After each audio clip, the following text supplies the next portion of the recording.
Olá pessoal, estamos começando mais um Mártires e nesta segunda-feira à noite, daqui a pouquinho, nós teremos logo em seguida a gravação, como sempre, o nosso prosseguir, que é exatamente com a parte que diz respeito ao nosso bate-papo, às perguntas e respostas que nós teremos após o nosso estudo. Hoje nós vamos ler o trecho ainda, estamos no trecho de 1 Pedro 3, de 15 a 17, e vamos ler os versículos 15 a 17. Esse é um grande bloco que vai do 3:13 até o 22, mas que se insere no 3:13 até o 4:19. Entenderam, né? É uma escadinha para nós podermos fazer um arranjo na nossa cabeça. Esse grande bloco, que é o 3:13 a 4:19, trata do encorajamento dos santos.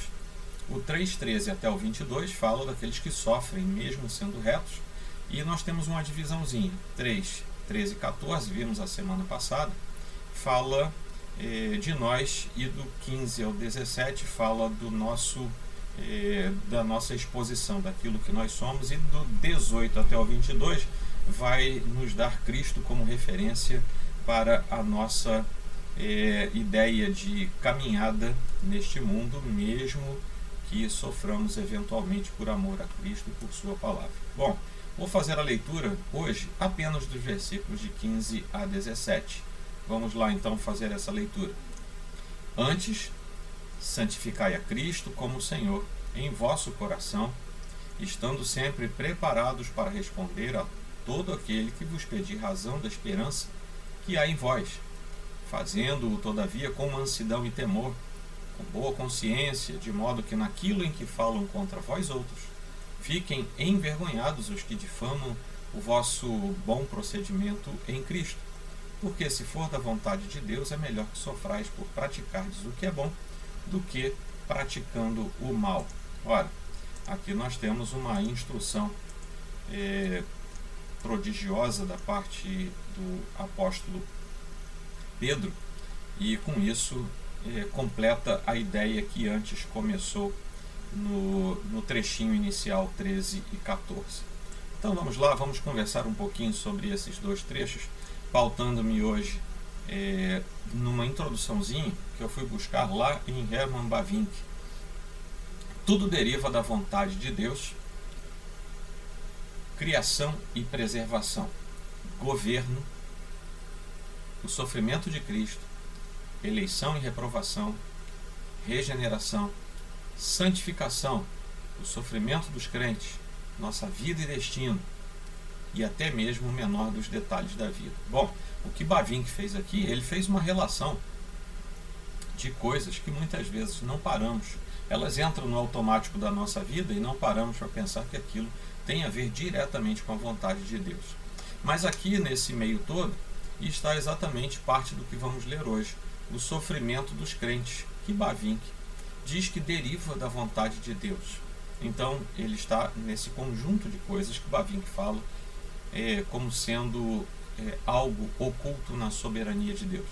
De acordo com tudo isso, a teologia cristã honrou a vontade de Deus como a causa final de tudo que existe e o fim de toda contradição.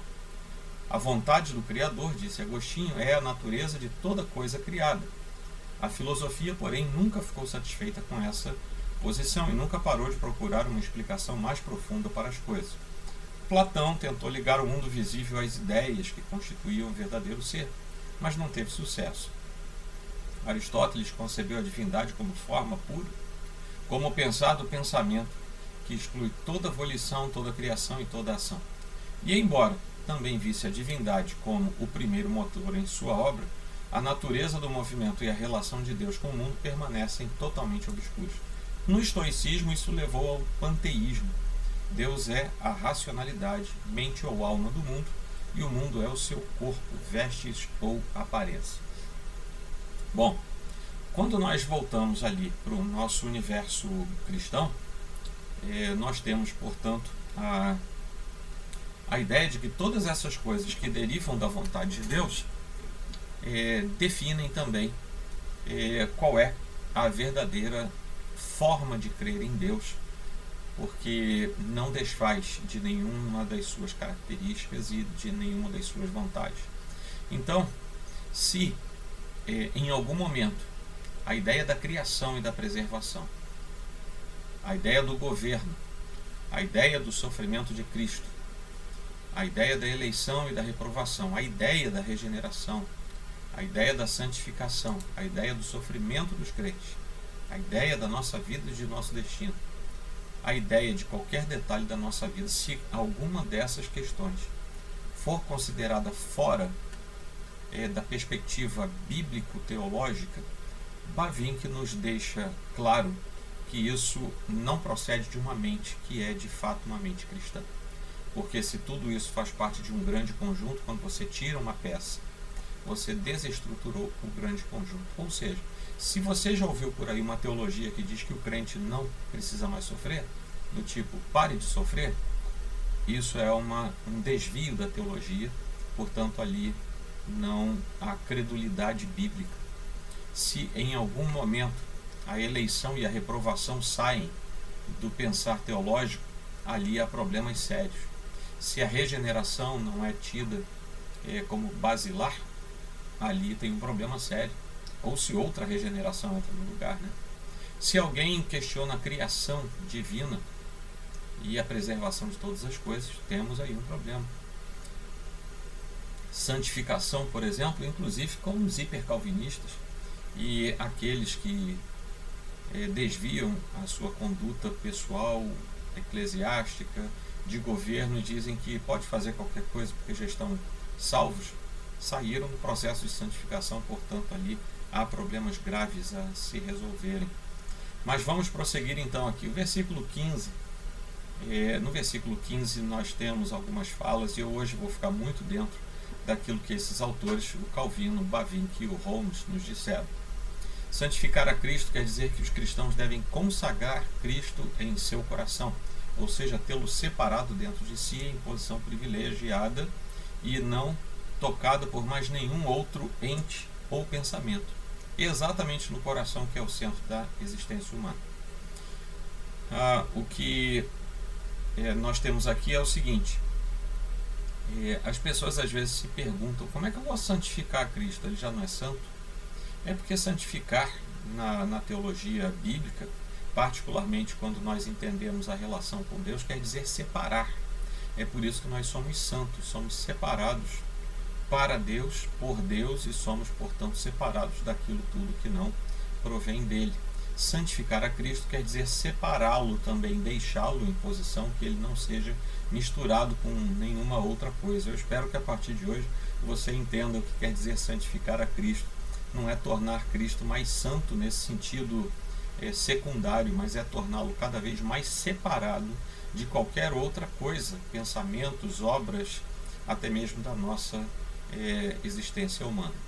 E quando o coração é controlado por Jesus Cristo, o coração que é o centro da existência humana, se o centro da nossa existência é controlado por Jesus Cristo, o crente dedica toda a sua vida a ele. Então o cristão está livre do medo e pode defender-se daqueles que se opõem a ele, inclusive pode se entregar até mesmo a uma vida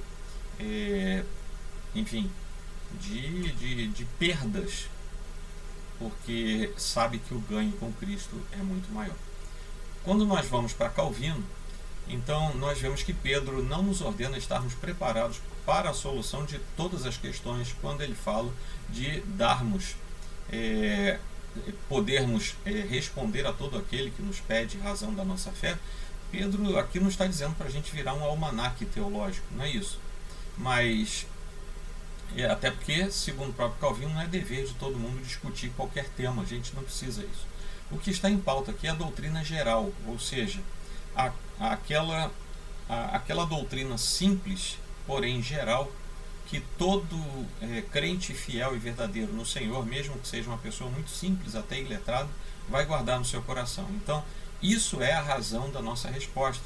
Então Pedro não tinha visto qualquer outra coisa, a não ser que o cristão deixasse bem evidente aos olhos dos incrédulos que eles realmente cultuavam a Deus. Entendeu? E, ou seja, qual é a sua resposta? É a minha vida.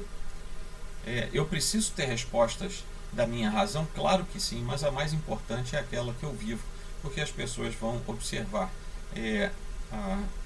esse binômio, né, conhecimento e vida, aquilo que se fala e aquilo que se pratica.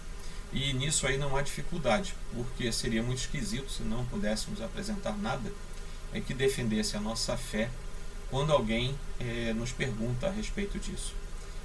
Nós devemos ter muito cuidado, e isso de forma permanente, para que todos saibam que tememos a Deus e que piedosa e reverentemente respeitamos o seu culto verdadeiro e legítimo. Portanto, aquele culto que começa na vida, aquele culto que deságua na comunhão dos santos, esse culto tem que ser legítimo, e ele passa pelo nosso dia a dia, pelo nosso testemunho. Isso foi também requerido pela circunstância da época, né? Até porque ser cristão, simplesmente carregar isso, era algo odioso e considerado infame naquele tempo. E muitas pessoas do Império achavam que era uma seita perversa, que cometia sacrilégios, que era uma seita de ateus, inclusive, né? Porque não se dobravam diante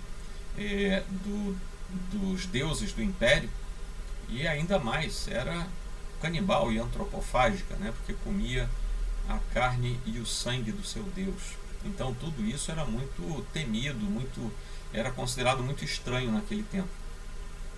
Mas teria sido muito ruim se os cristãos naquele tempo, ao serem perguntados sobre a sua fé, tivessem negligenciado o testemunho em favor da verdadeira religião, que é o cristianismo.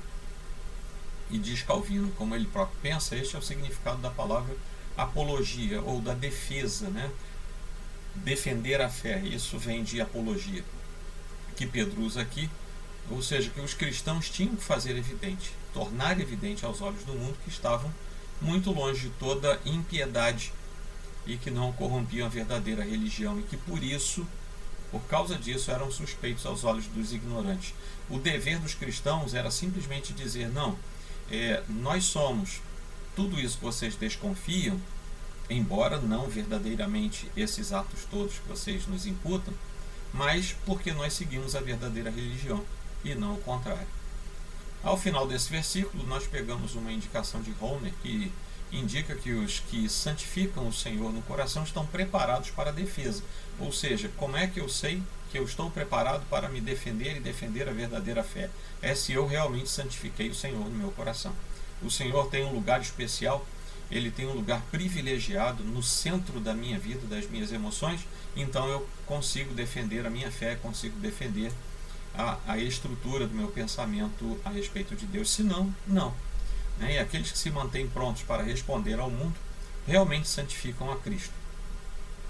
Por causa dessas palavras, fica explícito que a prontidão para responder não é, acima de todas as coisas, uma questão de capacidade ou de saber responder, mas depende daquilo que Cristo de fato, do fato de que Cristo realmente seja santificado nos corações daqueles que confessam, daqueles que estão totalmente plenos da presença de Cristo em seu coração. Chegamos ao versículo 16 e ali vemos que Pedro instrui os seus leitores a exercitarem a mansidão, e com isso repete as palavras de Jesus: porque sou manso, sou humilde de coração. Aliás, não repete as palavras, repete a ideia das palavras de Jesus, né? Isso que está lá em Mateus 11, 29. E o exemplo de Jesus é o exemplo que os crentes devem seguir, né? O próprio Pedro fez isso. Quando nós lemos Atos dos Apóstolos, por exemplo, nós vemos que Pedro era um grande imitador daquilo que ele tinha visto Jesus fazendo. Isso nos seus atos, nas suas orações, nas suas pregações e até mesmo nos milagres que o Senhor efetuou através da vida de Pedro. Ele imitava até a forma de ministração de Jesus nesses momentos. Mas quando santificamos Cristo em nosso coração, devemos exercitar a mansidão e respeito para com todas as pessoas ao nosso redor. Mansidão e respeito não quer dizer leniência nem subserviência. Tá bom? Mansidão e respeito exige firmeza. Aqui Pedro não está eliminando a firmeza e às vezes até mesmo a dureza. no trato com o pecado e com o impenitente, mas fazê-lo de forma mansa, sem que haja ira no coração. No nosso comportamento, nós devemos nos esforçar para demonstrar mansidão, né, para com aqueles que são espiritualmente fracos. E como diz Romanos 15, 1 e 2, ora, nós que somos fortes devemos suportar as debilidades dos fracos e não agradar-nos a nós mesmos. Portanto, cada um de nós agrade ao próximo no que é bom para a edificação. E aqui a ideia de Pedro é de lutarmos para sermos modelos vivos do exemplo que Cristo deixou, e não, por exemplo, querermos seguir as nossas próprias ideias. Então, os cristãos que têm uma consciência limpa são prontamente motivados a demonstrar o seu respeito e obediência a Deus.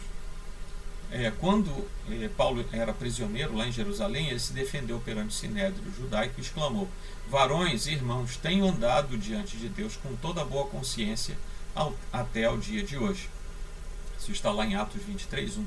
O que ele queria dizer ali é que diante de Deus ele havia cumprido seu trabalho missionário com toda sinceridade e verdade, ou seja, sua consciência estava limpa diante daquilo que era necessário fazer como resultante da operação do Espírito Santo e da vocação que Deus tinha lhe dado. Quanto a essa questão da consciência, Calvino prossegue dizendo que o que se fala sem se viver tem pouco valor ou até não vale nada. E é por essa razão que ele associa diretamente a confissão com a boa consciência. Então, isso acontece porque muitos são suficientemente prontos com a sua língua, que muito fala de si mesmo, mas que são, no entanto, destituídos de fruto visível, público, porque a vida testemunhada, praticada, não é correspondente à vida falada. Então, além disso, a integridade de consciência é a única coisa que nos dá confiança de falarmos da forma que devemos falar, né? Aqueles que tagarelam muito sobre o Evangelho e cuja vida dissoluta é prova da sua impiedade, não só se fazem objeto do ridículo, mas também expõem a própria verdade às calúnias dos ímpios. Ou seja, o sujeito fala e não vive, além de ser um mentiroso, ele também vai trazer para si mesmo e para a Igreja de Cristo acusações indevidas de falsidade, por exemplo, de impropriedade, e isso vai fazer com que o nome do Senhor seja caluniado e que a própria Igreja de Cristo sofra calúnia por parte dos de fora. Ora, ele nos convida a estarmos prontos a defender a verdade diante de quem nos pedisse razão dela.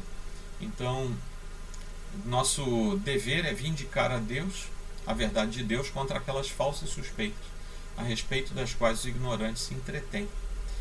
Ou seja, somos acusados, isso até diverte as pessoas, mas no fundo nós precisamos clamar ao Senhor para que Ele nos dê o vigor para a própria defesa da nossa consciência. Então ele diz: para que seja envergonhado quem difame de vossa conversação em Cristo, e quem fala contra vós como se fossem malfeitores, como se ele quisesse dizer o seguinte: se vossos adversários nada têm para alegar contra vós, exceto que sois seguidores de Cristo, por fim serão envergonhados de sua perversidade maliciosa, ou pelo menos vossa inocência será suficiente para refutá-los. Então, a opinião aqui de Calvino é que você simplesmente entregue isso nas mãos do Senhor e deixe que Ele próprio resolva isso, porque o nome dele estará também em questão. Então, o procedimento é a qualificação da boa conduta, que é um testemunho ilibado, correto, reto. Isso porque muitas vezes os descrentes reagem ao bom testemunho procurando identificar pecados nos cristãos. Isso é algo comum, né? Você tem um testemunho correto e ilibado, mas não satisfeitos com isso, as pessoas do mundo muitas vezes tentam descobrir as falhas que eventualmente você carrega. Isso acontece, por exemplo, e você sabe disso, no universo político, né? O sujeito é nomeado ministro e num instante a vida dele que estava quieta aparece com um monte de problema, um monte de acusação. Por quê? Mesmo que ele não tenha feito nada de errado, vão cutucar a vida dele. e isso fazem com os crentes também. Para isso existe somente uma resposta apropriada e que é promissora: uma boa conduta em Cristo. Então, se alguém está em Cristo, isso significa que há a recriação da personalidade, como vemos Paulo dizendo em 2 Coríntios 5,17. Assim, se alguém está em Cristo, é nova criatura. As coisas antigas já passaram, eis que se fizeram novas. E ele quer dizer com isso que ser configurado por Cristo em toda a existência é, na verdade, a recriação da personalidade em Cristo Jesus. É isso que produzirá uma nova vida, uma boa conduta. Ou seja, aquele que não passou pela regeneração, ele não tem como dar bom testemunho. Ele vai ser um difamador, né? Junto com aqueles difamadores de fora que ofendem a verdadeira vida cristã. Porém, mais cedo ou mais tarde terão que ser aniquilados ou envergonhados. Essa palavra envergonhados também pode ser traduzida por aniquilados a partir do grego. E finalmente nosso último versículo de hoje é o versículo 17, que parece que é um versículo quase de transição, né? Porque ele fala assim: tudo bem, mas se for da vontade de Deus, é melhor que sofrais por praticardes o que é bom do que praticando o mal. Então, isso aí não pertence só ao que segue, mas a todo o contexto, né? Não se aplica somente ao que vem depois, a partir do versículo 18, porém, e nem nesse próprio versículo, porém a todo esse texto do capítulo 3, eu diria mais a todo o livro, a toda a carta de 1 Pedro. Ele tinha falado da profissão de fé, que naquele tempo era feita em meio a grande risco. E agora ele diz que é muito melhor se enfrentassem alguma perda na defesa da boa causa, sofrendo injustamente, do que ser punidos por seus maus feitos, o que seria, vamos dizer assim, um sofrimento justificável diante da boa religião, que é a causa cristã, como está sendo colocado aqui. Então esta consolação é percebida mais por meditação secreta do que por muitas palavras. E de fato, o que ocorre por toda parte nos escritos profanos, a saber que é uma defesa suficiente numa boa consciência, não importa que males ocorram, e eles devem ser suportados. Estes tantos são aqueles que falam corajosamente, mas a única pessoa realmente ousada é aquela que olha para Deus. Então Pedro adicionou esta sentença: se esta é a vontade de Deus. Pois nestas palavras ele nos lembra que se sofremos injustamente, isso não vem por acaso, mas vocês devem lembrar aquilo que eu coloquei, aquela introdução que eu coloquei do Herman Bavinck, lá no comecinho, quando eu li uma série de coisas em que ele confirma tudo isso faz parte da vontade de Deus, e ali estava o sofrimento, citando exatamente o que? 1 Pedro 3,17. Então daqui os fiéis sempre extraem conforto para os momentos mais difíceis da sua caminhada, e não poderia ser difícil de outra maneira, porque os momentos difíceis são mesmo aqueles momentos de crise, mas os momentos nos quais nos debruçamos sobre a vontade de Deus. E tudo isso acontece sabendo que contam com Deus como sua testemunha, e que igualmente sabem que são guiados por Ele à luta, para que, sob a sua proteção, deem provas de sua fé. Isso é totalmente objetivo. Não é, portanto, necessário explicar a declaração de que o malfeitor sofrerá por seus atos. Isso a gente já espera. Isso a palavra de Deus inteira diz: aquele que é torpe, que é pecador, que é malfeitor, ele vai ser castigado. Talvez eu e você não vejamos, mas ele vai ser castigado. Por outro lado, quando uma pessoa está fazendo bem e se torna sujeita ao sofrimento, ela tem uma consciência livre de culpa e confia sua vida em Deus. É por isso que Pedro escreve: se for da vontade de Deus. O cristão, então, que sofre injustamente enquanto faz as boas obras, pratica as boas obras, ele sabe que Deus está no controle, que a providência divina o guiará e que ele será conduzido em sua vida até o destino final, que é seguro, diferentemente daquilo que nós sabemos que recairá sobre o impenitente, o maledicente, aquele que está com o Senhor, tendo santificado a Cristo no seu coração, tendo, portanto, o centro da sua vontade transformada e ali reinando absolutamente Cristo, sem nada encostar nele, sem nada ameaçar a sua soberania em nosso coração, aí então nós teremos a promessa de uma vitória final no nosso destino. Esse determinado texto tem uma referência implícita ao dia do julgamento. No capítulo seguinte, que ainda não estudamos, nós lemos o seguinte nos versículos 16 e 17. Mas se sofrer como cristão, não se envergonhe disso. Antes glorifique a Deus com esse nome, porque a ocasião de começar o juízo pela casa de Deus é chegada. Ora, se primeiro vem por nós, qual será o fim daqueles que não obedecem ao Evangelho de Deus? Se Deus permite que os cristãos sofram nesta vida para o seu bem-estar espiritual, o seu crescimento, como a gente diz por aí, para criar casca, quanto mais não vai o Senhor julgar os descrentes no dia naquele último e terrível dia, que é o dia do Senhor, o dia do julgamento.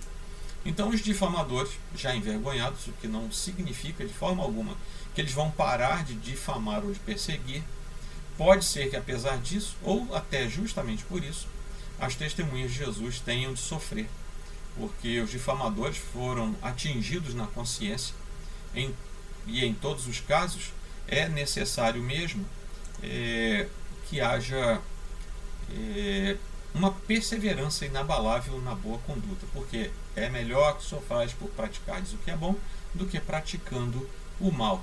E nisso aí, o que nós temos é simplesmente uma qualificação, vamos dizer assim, uma classificação daquilo que nos será dado para o final da nossa jornada. Ou seja, quem segue o crucificado precisa contar sempre com a possibilidade do sofrimento. Entretanto, ele não vai estar à mercê da arbitrariedade dos inimigos, porque a vontade do Senhor haverá de preservá-lo. É Deus quem determina isso e quem conserva em sua mão a forma e duração do sofrimento. E mais uma vez, como está lá em 1 Pedro 2:20, desculpem, que eu vou ler aqui para vocês, diz assim: pois que glória há, se pecando e sendo esbofeteados, por isso o suportais com paciência, se entretanto, quando praticais o bem, sois igualmente afligidos e o suportais com paciência, isso é grato a Deus. Então, novamente, como Pedro já tinha falado, sofrer pela prática do bem é uma formulação genérica, bastante, mas pode significar sofrer apesar de praticar o bem, ou mesmo pode significar porque e enquanto se pratica o bem, vamos sofrendo. Nos versículos de 13 a 16, tratava-se de superar os difamadores pela prática do bem. O versículo 17 sintetiza tudo isso. No sofrimento daqueles que fazem o bem reside uma força que supera todo e qualquer sofrimento temporal. Bom, gente, estamos chegando ao final do nosso estudo de hoje e nós esperamos que o Senhor tenha falado ao nosso coração com isso. Daqui a pouquinho, às 20h15, estaremos juntos pelo aplicativo Zoom, falando a respeito da aula de hoje, do estudo de hoje, que nos levou ao finalzinho daquele pequeno bloco intermediário. Tá bom? Meu desejo é que você se una a nós e que estejamos juntos daqui a pouquinho para conversarmos a respeito disso. Então, gente, quero agradecer a vocês pela presença, quero também desejar que o Senhor esteja sobre cada um. Prepare as suas perguntas e daqui a pouquinho junte-se a nós no aplicativo Zoom. Até daqui a pouco.